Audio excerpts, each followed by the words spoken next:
चलिए दोस्तों बात करते हैं सिक्योर नए क्वेश्चन के बारे में।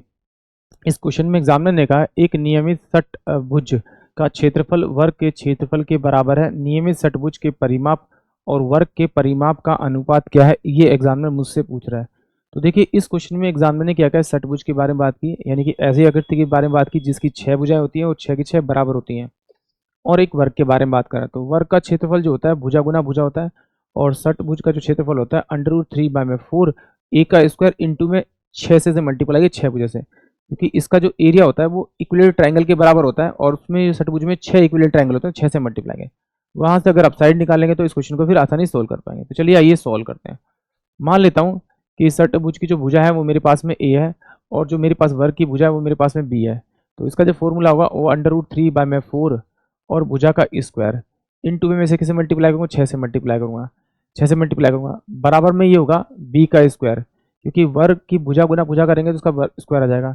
तो इसे ए स्क्वायर बाय में बी लिख सकता हूँ मैं, आपका बी का स्क्वायर। ये वाली वैल्यू इसको नीचे भेजता हूँ, इसको मैं उधर भेजता हूँ। 2 3 6 और 2 दूनी 4, तो ये ऊपर जाके ये उल्टा इधर जाके उल्टा हो जाएगा, ये 3 √3 हो जाएगा। तो ए बाय में बी जो हो जाएगा वो क्या हो जाएगा आपका √2, और यहाँ पे हो जाएगा 3 में आपका 3, ये वैल्यू हो जाएगी, ये वैल्यू हो जाएगी। तो क्या किया, रैशनलाइज कर दिया, 3 में आपका 3 और नीचे मल्टीप्लाई कर दिया 3 क्योंकि नीचे रूट छोड़ते नहीं है, ए बाय में बी, और मुझे ऑप्शन भी वेरीफाई करना है। तो ये क्या हो जाएगा आपका अंडर में आपका ये अंदर जाके मल्टीप्लाई हो जाएगा, यानी कि अंडर के अंदर 6 और √3 हो जाएगा, अपोन में ये कितना हो जाएगा, यहाँ से करूँगा तो 3 इंटू में √3, ये वैल्यू बच जाएगी, ये वैल्यू बन जाएगी। अब ये मेरे पास में किसकी भुजा है, षटभुज की, और ये किसकी है, वर्ग की।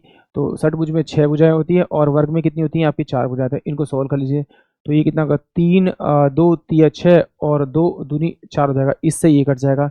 तो अंडर रूट के अंदर 6 अंडर रूट में 3 रेशियो में आपका कितना का 2 रूट में आपका 3, इस क्वेश्चन का करेक्ट आंसर आएगा। यानी कि ऑप्शन जो मेरे पास में आपका डी होगा वो इस क्वेश्चन के लिए करेक्ट होगा। आई होप आप सभी को क्वेश्चन समझ में आया होगा।